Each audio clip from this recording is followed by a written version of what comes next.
Baik, kami coba ilustrasikan, kami coba untuk merubah studio ini menjadi lokasi pantai, begitu ya pemirsa, salah satu lokasi yang bisa dilihat untuk gerhana nanti. Nah, gerhana pertama yang akan terjadi di tahun ini adalah gerhana matahari hibrida. Nah, pemirsa, ini adalah ilustrasinya ya pemirsa.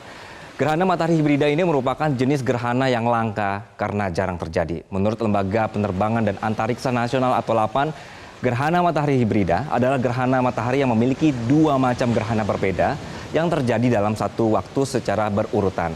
Awalnya, fenomena ini akan dimulai dengan gerhana matahari cincin, lalu berubah menjadi gerhana matahari total, dan setelahnya berubah lagi menjadi gerhana matahari cincin dalam waktu yang singkat.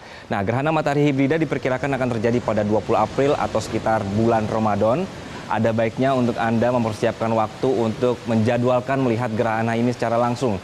Karena meski kejadian langka ini akhirnya bisa terjadi di Indonesia, tapi ada tapinya.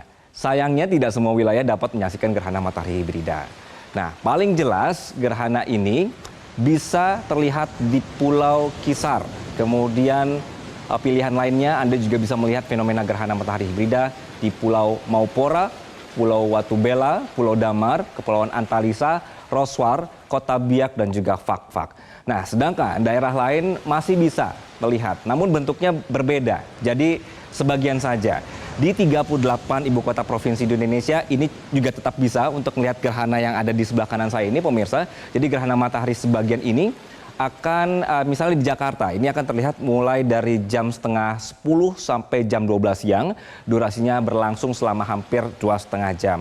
Jogja ini akan menjadi ibu kota provinsi paling awal yang memulai gerhana matahari sebagian, sedangkan Medan akan menjadi yang terakhir, sehingga Anda bisa pilih. Kalau beneran mau melihat gerhana matahari hibrida, tadi ada cincin, ada total gitu ya, Anda bisa ke pulau-pulau di bagian timur Indonesia. Tapi kalau misalnya tidak, ya happy-happy saja bisa melihat gerhana matahari sebagian. Tapi jangan lupa, Anda tetap membutuhkan alat bantu kacamata gerhana untuk melihatnya, supaya tidak berakibat fatal bagi penglihatan. Baik, kita lanjutkan. Dari fenomena gerhana matahari, kita bergeser ke gerhana bulan yang juga akan terjadi di tahun ini pemirsa. Yang pertama adalah gerhana bulan penumbra. Kita bisa munculkan bulannya di sebelah kanan saya. Oke, sambil menunggu pemirsa. Jadi ini akan terjadi pada sekitar tanggal 5 atau 6 Mei. Gerhana bulan penumbra ini terjadi ketika seluruh bagian bulan berada di bagian penumbra. Jadi tidak seperti gerhana bulan total, gerhana bulan penumbra ini masih menampakkan bulan meski warnanya suram. Itu aja sih bedanya sebenarnya ya. Nah, gerhana bulan ini bisa disaksikan langsung dengan mata telanjang karena fenomena ini tidak membahayakan kesehatan mata. Tapi ada tapinya lagi, nih ada masalahnya juga. Gerhana bulan penumbra ini sering sulit diamati dengan mata telanjang karena terjadi di malam hari dan bulan tampak redup atau gelap. Nah, gerhana bulan ini akan lebih terlihat jika posisi bulan dalam keadaan penuh atau purnama. Saat terjadi gerhana bulan penumbra, bayangan bumi di permukaan bulan ini bisa terlihat jika menggunakan teleskop. Nggak apa-apa, nanti kita coba cari tempat-tempat yang ada teleskopnya ya. Oke, ini kita ilustrasikan, sudah berubah bulannya. Gerhana ini bisa diamati dari arah tenggara barat daya untuk zona waktu Indonesia Barat. Sedangkan untuk Anda yang zona waktunya adalah Indonesia Tengah, gerhana bisa terlihat dari arah selatan ke barat daya. Dan untuk Anda yang berada di Indonesia Timur akan teramati dari arah barat daya ke barat. Nah, gerhana bulan penumbra ini akan dimulai pada jam 10 malam di tanggal 5 Mei.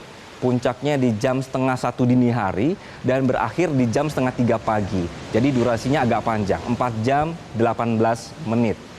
Dicatat itu.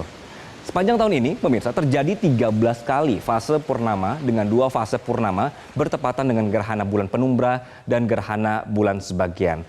Gerhana bulan sebagian akan teramati pada tanggal 29 Oktober, bisa dilihat di seluruh Indonesia kecuali di 5 provinsi di Papua yang tidak mengalami kontak akhir sebagian.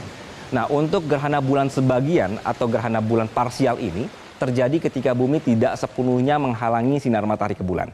Bagian permukaan bulan berada di daerah penumbra dan sebagian lagi ini masih terlihat karena terkena sinar matahari. Jadi kalau kita lihat dari bumi, ini seakan-akan bulannya dimakan sebagian. Nah, gerhana bulan sebagian ini bisa terlihat langsung dengan mata tanpa bantuan alat apapun. Biasanya ini momen yang ditunggu-tunggu untuk bisa diabadikan dipotret lah seperti itu ya. Baik, kita bisa ulang lagi dari awal mungkin semuanya pemirsa ya, kita review bahwa dalam tahun ini akan ada 3 kali fenomena gerhana. Dari gerhana matahari kita bisa tayangkan kembali bahwa tahun ini kita punya ada gerhana matahari hibrida, yaitu gerhana matahari cincin dan juga gerhana matahari total akan bersamaan. Ini ilustrasinya.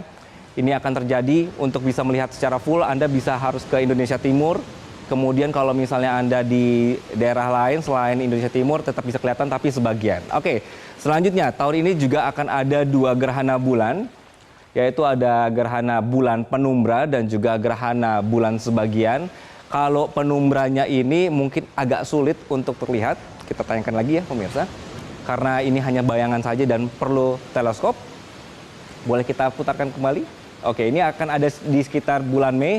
Kemudian yang terakhir nanti adalah ada yang namanya gerhana bulan sebagian atau juga parsial yang juga akan muncul di Indonesia. Jadi warnanya merah begitu.